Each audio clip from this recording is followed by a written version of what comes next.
ಇದು ಜನಾಭಿಪ್ರಾಯಕ್ಕೆ ಪೂರಕವಾಗಿ ಇರಬೇಕು. ಇಲ್ದಿದ್ರೆ SIT is not the ultimatum for a social activist.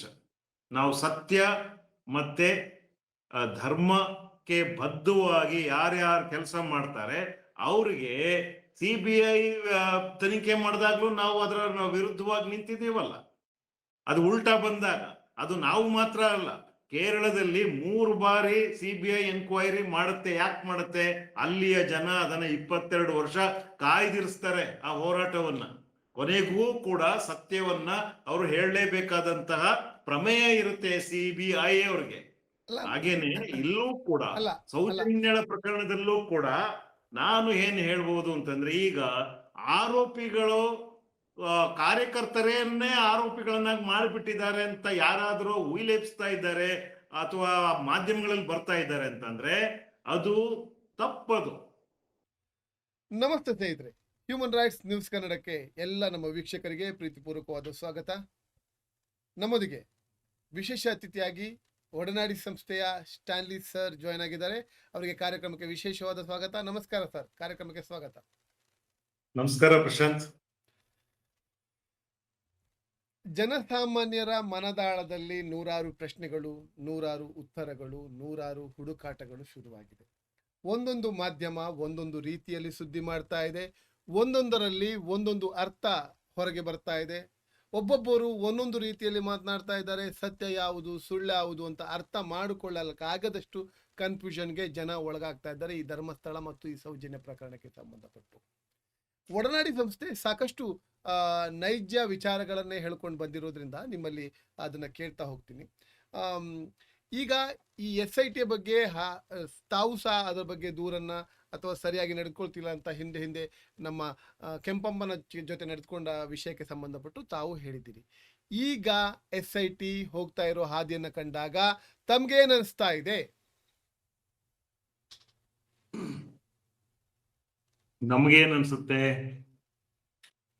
ಸ್ವಲ್ಪ ಹಿಂದೋಗಿ ಮಾತಾಡಿ. ತಪ್ಪುಗಳು ಮಾಡಿದಾಗ ನಮ್ಗೆ ಅದೊಂದು ದಾಖಲೆಯಾಗಿ ಸಿಗುತ್ತೆ. ಆ ದಾಖಲೆಗಳನ್ನ ಇಟ್ಕೊಂಡು ನಾವು ಚಿಕ್ಕ ಕೆಂಪಮ್ಮನ್ನ SIT ಬಹಳ ಕೆಟ್ಟದಾಗಿ ನಡೆಸ್ಕೊಳ್ತು ಅಂತ ಹೇಳಿದ್ವಿ. ಮತ್ತೆ ಚಿಕ್ಕ ಕೆಂಪಮ್ಮನೇ ಒಂದು ದಾಖಲೆ ಆ ವಿಚಾರಕ್ಕೆ.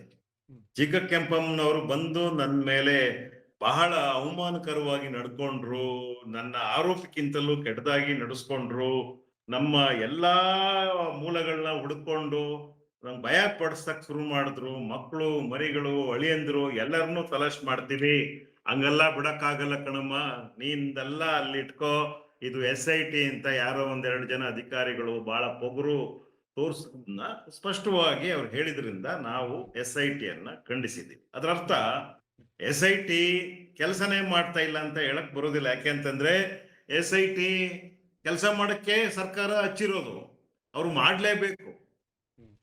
ಮಾಡ್ಲಿಲ್ಲ ಅಂತಂದಾಗ ಕೇಳೋದು ಬೇರೆ. ಇನ್ನು ನನ್ಗೆ SIT ಅವರ ವರದಿ ಕೈಗೆ ಸಿಗ್ಲಿಲ್ಲ. ಸಿಗಕ್ಕಿಂತ ಮುಂಚೆ ಬಹಳ ಇಮ್ಮೆಚ್ಯೂರ್ಡ್ ಆಗಿ ನಾನು ಅದಕ್ಕೆ ಪ್ರತಿಕ್ರಿಯಿಸೋದು ತಪ್ಪಾಗುತ್ತೆ.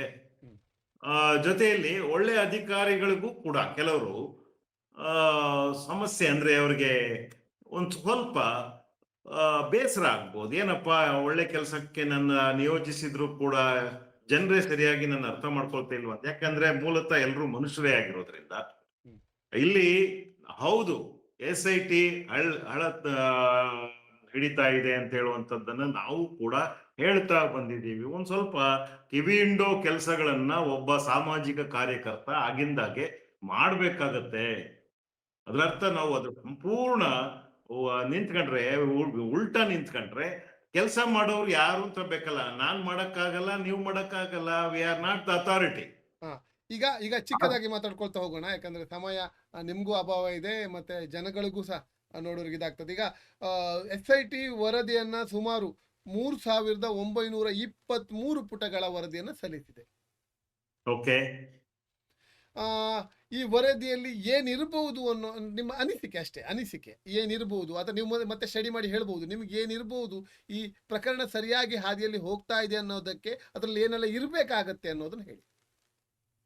ಈಗ ನಮ್ಮ ಪ್ರಕಾರ ಒಬ್ಬ ಸಾಮಾಜಿಕ ಕಾರ್ಯಕರ್ತನಾಗಿ ಆ ಸ್ಥಳದ ವಸ್ತು ಸ್ಥಿತಿಯನ್ನ ಅರ್ಥ ಮಾಡ್ಕೊಂಡಂತ ಒಬ್ಬ ವ್ಯಕ್ತಿಯಾಗಿ ಇಷ್ಟು ವರ್ಷ ತಿಳ್ಕೊಂಡು ಈಗ ಒಂದು SITಯನ್ನ ಸರ್ಕಾರ ನಿಯೋಜಿಸಿದೆ ಅಂತಂದ್ರೆ ಅದರ ಒಂದು ಫಲಿತಾಂಶ ಹೇಗಿರ್ಬೇಕು ಅಂತ ಹೇಳೋದನ್ನ ಹೇಳೋದು ಇಟ್ಸ್ ಅ ವೆರಿ ಸಿಂಪಲ್. ಯಾಕೆ ಅಂತಂದ್ರೆ ಅಲ್ಲಿ ಬಹಳಷ್ಟು ಅಪಹರಣಗಳು ನಡೆದಿದ್ದಾವೆ, ಕೆಲವು ನಿಗೂಢವಾದ ಸಾವುಗಳಾಗಿದ್ದಾವೆ, ಕೆಲವು ಅತ್ಯಾಚಾರಗಳಾಗಿದ್ದಾವೆ, ಅಂಕಿಅಂಶಗಳ ಸಮೇತ ನಾವು ಅದನ್ನ ಹೇಳ್ತಾ ಬಂದಿದ್ದೀವಿ. ಇದರ ತಲಾಶ್ ಮಾಡಲಿಕ್ಕೆ SITಯನ್ನ ನಿಯೋಜಿಸಿದ್ದಾರೆ ಅಂತ ಹೇಳೋದೇ ನಮ್ಮೆಲ್ಲರ ಅಭಿಪ್ರಾಯ.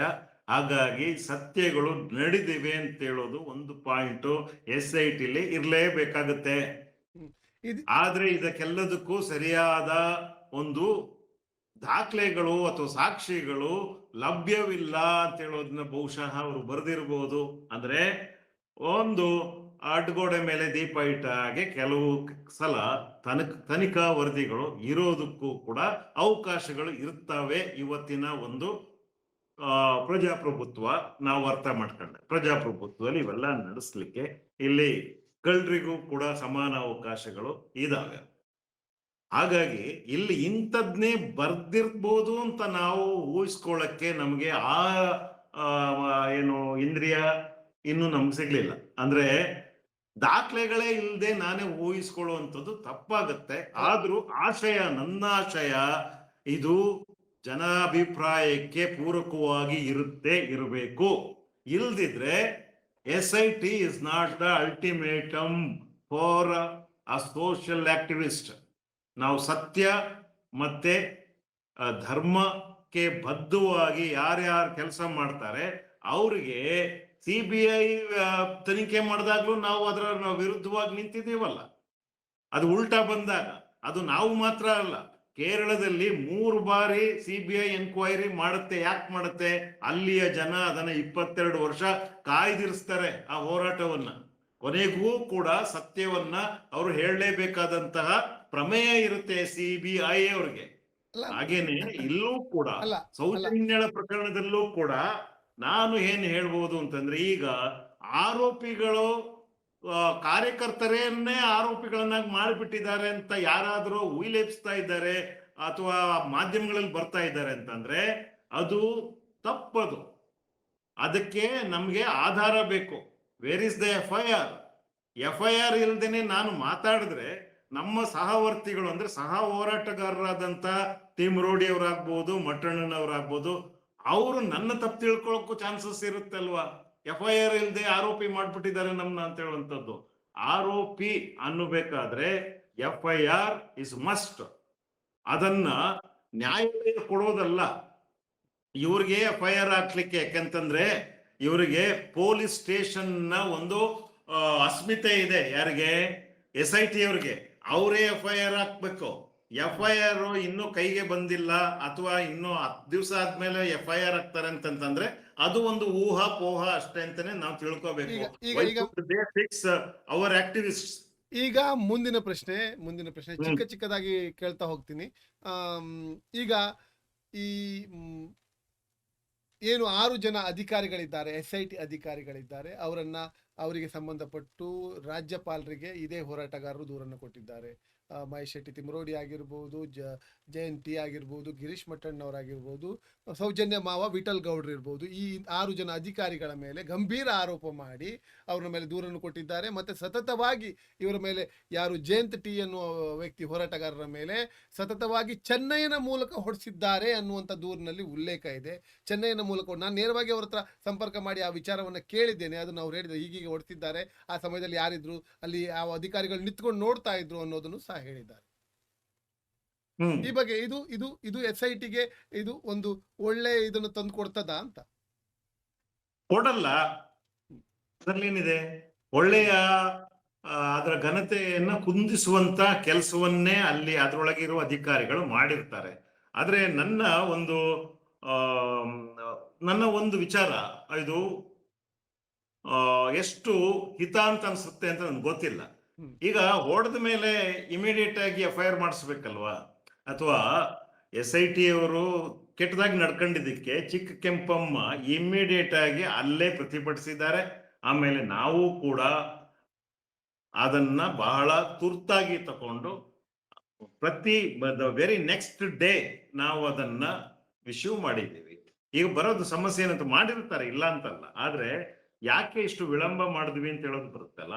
ಅದೇ ದಿವಸ ಅವ್ರು ಹಾಸ್ಪಿಟ್ಲಿಗೆ ಸಹ ಸೇರಿದ್ದಾರೆ. ಅದೇ ದಿವಸ ಹಾಸ್ಪಿಟ್ಲಿಗೆ ಸಹ ಹೇಳ್ತೀನಿ ವಿಚಾರ. ಅದೇ ದಿವಸ ಇಂಥ ಒಂದು ಖಾಸಗಿ ಹಾಸ್ಪಿಟ್ಲಿಗೆ ಸೇರಿ ಇದು ಅವರು ಚಿಕಿತ್ಸೆಯನ್ನ ಸಹ ಪಡೆದಿದ್ದಾರೆ. ಆದ್ರೆ ದೂರು ಕೊಡ್ಲಿಕ್ಕೆ ಕೆಲವು ಹೋರಾಟಗಾರರು ಬಿಡ್ಲಿಲ್ಲ. ಈಗ ಬೇಡ, ಇದು SIT ತುಂಬಾ SIT ಮೇಲೆ ಕೆಟ್ಟ ಇದು ಬರ್ತದೆ, ಒಳ್ಳೆ ಕೆಲಸ ಮಾಡ್ತಾ ಇದ್ದಾರೆ ಅನ್ನೋ ಭಾವನೆಯಲ್ಲಿ ಅವರು ಅದನ್ನ ನಿಲ್ಸಿದ್ದು ಇವತ್ತು ತಪ್ಪಾಗಿದೆ ಅಂತ ಹೇಳ್ತೀರಾ ಹೇಗೆ? ಇಲ್ಲ, ಅದ್ ಮಾಡ್ಬಾರ್ದು ಯಾರೇ ಕೂಡ. ಯಾಕೆಂತಂದ್ರೆ ಪರ್ಸನಲ್ ಏನು ಒಂದು ನಿರ್ಧಾರ ಇದ್ರಲ್ಲಿ ಬಹಳ ಮುಖ್ಯ ಆಗುತ್ತೆ. ಏಟ್ ತಿಂದಿದ್ದು ಬಯಸ್ಕೊಂಡಿದ್ದು ಯಾರು? ಅವ್ರು ಯಾಕೆ ಬಯಸ್ಕೋಬೇಕು? ಅವ್ರು ಯಾಕೆ ಓಡಿಸ್ಕೋಬೇಕು? ಒಂದು ಕೆಲಸಕ್ಕೋಸ್ಕರ ನಾವು ನಿಂತಿದ್ದಾಗ ನಮ್ಗೆ ಯಾಕ್ರಿ ಪೊಲೀಸ್ನವ್ರು ಹೊಡಿಬೇಕು? ನಾವ್ ಯಾಕೆ ಓಡಿಸ್ಕೋಬೇಕು ಹೇಳಿ? ಓಡಿಸ್ಕೊಂಡ ಮೇಲೆ ನಾವು FIR ಮಾಡಿಸಿಲ್ಲ ಅಂತಂದ್ರೆ ನಮ್ಮ ಮೇಲೆ ಆಗಿರುವ ಹರಾಸ್ಮೆಂಟಿಗೂ ಹಲ್ಲೆಗೆ ನಾನು FIR ಮಾಡಿಲ್ಲ ಅಂತಂದ್ರೆ ನಾವು ಬೇರೆಯವ್ರಿಗೆ ಏನ್ ಕೆಲಸ ಮಾಡ್ಲಿಕ್ಕಾಗತ್ತೆ? ಈಗ ಈಗ ಈಗ ಅಧಿಕಾರಿಗಳು ಹೊಡೆದಿರುವಂತ ವಿಚಾರ ಇರ್ಬೋದು. ಮತ್ತೆ ಏನು ಚೆನ್ನೈಯ ಒಳಗಡೆ ಬರುವಾಗ ಬಟ್ಟೆಯನ್ನ ಕಳಚಿ ಬರ್ಬೇಕಾಗ್ತಿತ್ತು. ಚೆನ್ನೈನಿಗೆ ಪದೇ ಪದೇ ಚೆನ್ನೈನ ಮೇಲೆ ಹರಾಸ್ಮೆಂಟ್ ಆಗಿತ್ತು ಅಧಿಕಾರಿಗಳಿಂದ. ಚೆನ್ನೈನ ಮೇಲೆ ಬಹಳ ದೌರ್ಜನ್ಯ ಮಾಡಿದ್ದಾರೆ ಅನ್ನೋದನ್ನು ಸಹ ಆ ದೂರಿನಲ್ಲಿ ಜಯಂತ್ ಟಿ ಅವರು ಹೇಳಿದ್ದಾರೆ. ನೋಡಿ, ಚೆನ್ನೈ ಮೇಲೆ ಅವರು ಏನು ಹರಾಸ್ಮೆಂಟ್ ಮಾಡಿದಾರ ನಾನಂತೂ ನೋಡಿಲ್ಲ.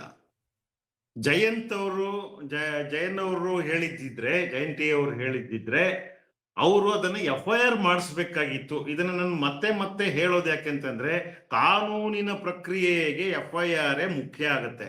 ಖಂಡಿತ ನೀವು ಹೇಳೋದನ್ನ ಒಪ್ಕೊಳ್ಬೇಕಾಗತ್ತೆ. ಖಂಡಿತ FIR ಮಾಡಿಸ್ಲಿಲ್ಲ ಅಂತಂದ್ರೆ ನಾವು ಹೇಗೆ ಅದನ್ನ ಇಟ್ಕೊಂಡು ಡಿಸ್ಕಷನ್ ಮಾಡೋದಾದ್ರೂ ಹೇಗೆ?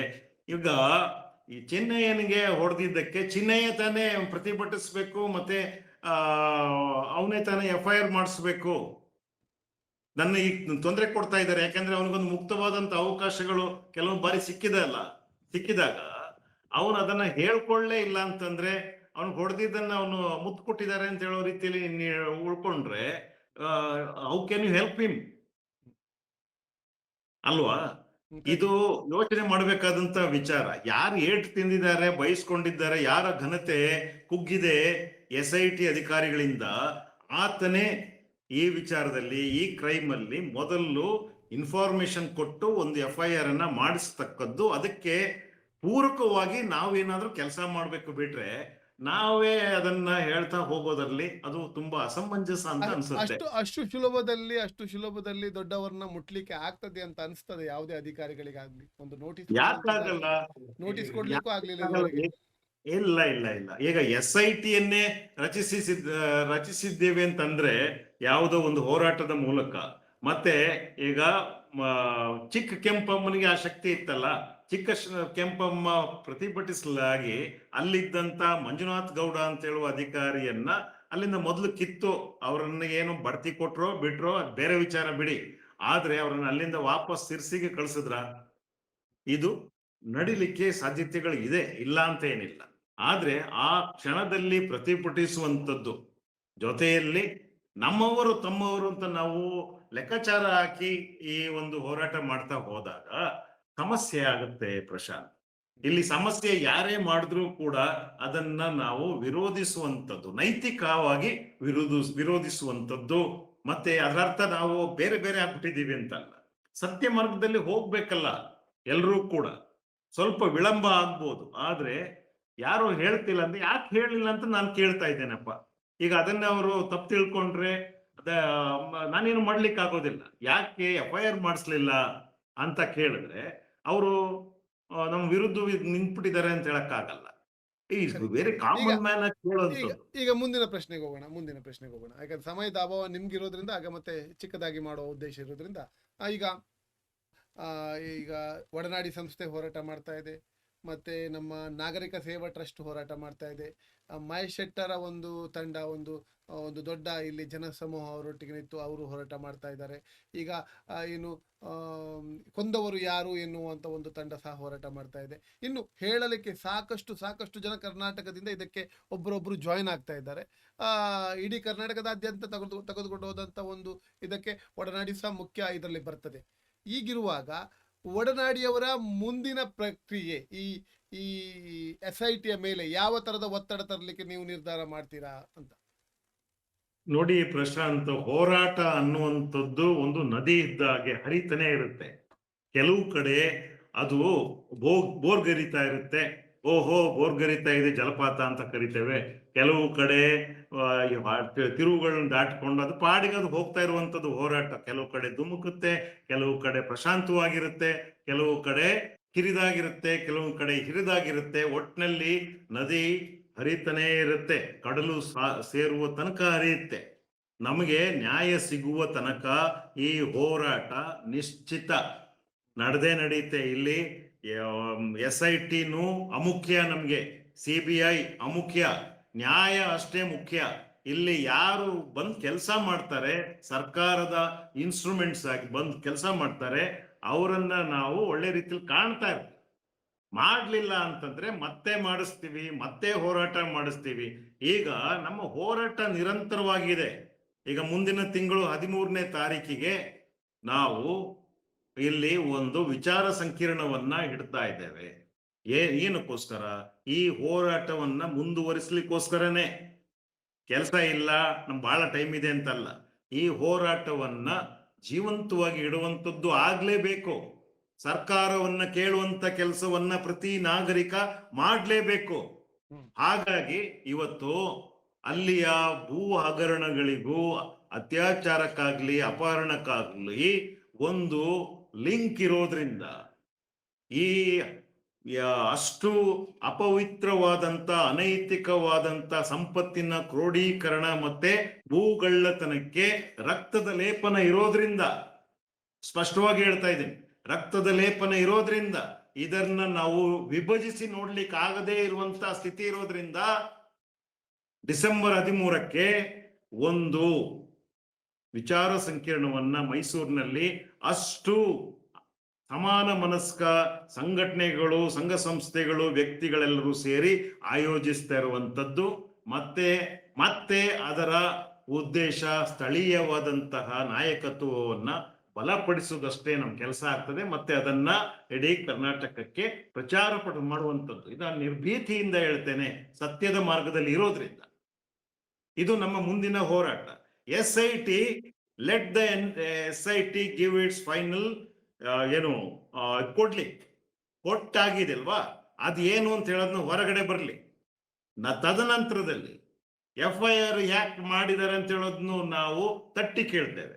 ಈಗ ನಾನು FIR ಇಲ್ದೇನೆ FIR ಮಾಡ್ಬಿಟ್ಟಿದ್ದಾರೆ ಅಥವಾ ಆರೋಪಿ ಸ್ಥಾನದಲ್ಲಿ ನಿಲ್ಸಿದ್ದಾರೆ ಅಂತಂದ್ರೆ ನಮ್ಮ ಸಹ ಹೋರಾಟಗಾರರ ಮರ್ಯಾದೆಯನ್ನ ನಾನೇ ತೆಗೆದಂಗಾಗುತ್ತೆ. ಮತ್ತೆ ಅವರು ನನ್ನ ವಿರುದ್ಧವಾಗಿನೂ ಕೂಡ ಕೇಳ್ಬೋದಲ್ಲ, ನನ್ನ ಯಾಕ್ರಿ ಸುಮ್ನೆ ಸುಮ್ಮನೆ ಆರೋಪಿ ಸ್ಥಾನದಲ್ಲಿ ನಿಲ್ಲಿಸ್ತಾ ಇದ್ದೀರಾ ಅಂತ.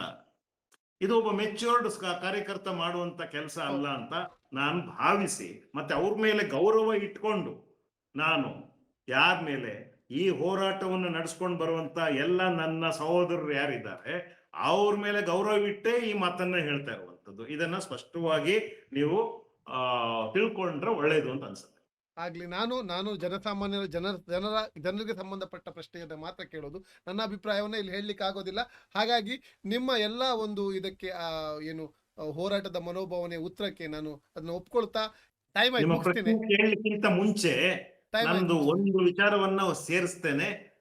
ಡಿಸೆಂಬರ್ 13ರಂದು ನಡೆಯುತ್ತಿರುವಂತಹ ವಿಚಾರ ಸಂಕಿರಣ ಅದೊಂದು ಸಾಮಾಜಿಕವಾಗಿ ಒಂದು ಸಂಚಲನವನ್ನ ತರುವಂತಹ ವಿಚಾರ ಸಂಕಿರಣ ಆಗ್ತಾ ಇದೆ. ಮತ್ತೆ ಯಾರ್ಯಾರಿಗೆ ಒಂದು ಸೌಜನ್ಯ ವಿಚಾರವಾಗಿ ಅಥವಾ ಅವರಂತ ಅಷ್ಟೂ ಹತಭಾಗ್ಯರು ಯಾರಿದ್ದಾರೆ, ನತದೃಷ್ಟರು ಯಾರಿದ್ದಾರೆ, ಅವರೆಲ್ರಿಗೂ ಕೂಡ ನ್ಯಾಯ ದೊರಕಿಸುವ ನಿಟ್ಟಿನಲ್ಲಿ ಯಾರ್ಯಾರು ಯೋಚನೆ ಮಾಡ್ತಿದ್ದಾರೆ, ದಯಮಾಡಿ ಅವರೆಲ್ಲರೂ ಕೂಡ ಇಲ್ಲಿ ಭಾಗವಹಿಸಿ, ಅವರೆಲ್ರಿಗೂ ಕೂಡ ನಿಮ್ಮ ಚಾನೆಲ್ ಮೂಲಕ ನಾನು ಆಮಂತ್ರಿಸ್ತಾ ಇದ್ದೇನೆ. ಡಿಸೆಂಬರ್ 13ನೇ ತಾರೀಕು ವಿಶೇಷವಾದ ಕಾರ್ಯಕ್ರಮ ಈ ಭೂಗಳ್ಳತನದ ಬಗ್ಗೆ ಒಡನಾಡಿ ಸಂಸ್ಥೆಯಿಂದ ನಡೀಲಿಕ್ಕಿದೆ ಅಂತ ಹೇಳಿದ್ದಾರೆ. ಸುಮ್ಮನೆ ಅಲ್ಲಿ ಭೂಗಳ್ಳತನ ಆಗಲಿಲ್ಲ, ಆ ಭೂಮಿಗೆ ರಕ್ತದ ಕಲೆ ಅಂಟುಕೊಂಡಿದೆ ಅನ್ನುವಂಥ ಮಾತನ್ನು ಸಹ ಸ್ಟ್ಯಾನ್ಲಿ ಅವರು ಹೇಳಿದ್ದಾರೆ. ಆದಷ್ಟು ಜನ ಈ ಕಾರ್ಯಕ್ರಮಕ್ಕೆ ಪಾಲ್ಗೊಳ್ಳಿ ಅಂತ ಹೇಳ್ತಾ, ಇಷ್ಟೊತ್ತು ನಮ್ಮೊಂದಿಗೆ ಮಾತನಾಡಿದ ಸ್ಟ್ಯಾನ್ಲಿ ಅವರಿಗೆ ವಿಶೇಷವಾದ ಧನ್ಯವಾದಗಳು. ನಮ್ಮ ಚಾನಲ್ನ ಸಬ್ಸ್ಕ್ರೈಬ್ ಮಾಡಿ, ಲೈಕ್ ಮಾಡಿ, ಶೇರ್ ಮಾಡಿ ಅಂತ ಹೇಳ್ತಾ ನಿಮಗೆ ಇಷ್ಟೊತ್ತು ಮಾತಾಡಿದ ಸ್ಟ್ಯಾನ್ಲಿ ಅವರಿಗೆ ಧನ್ಯವಾದಗಳು. ನಮಸ್ತೆ.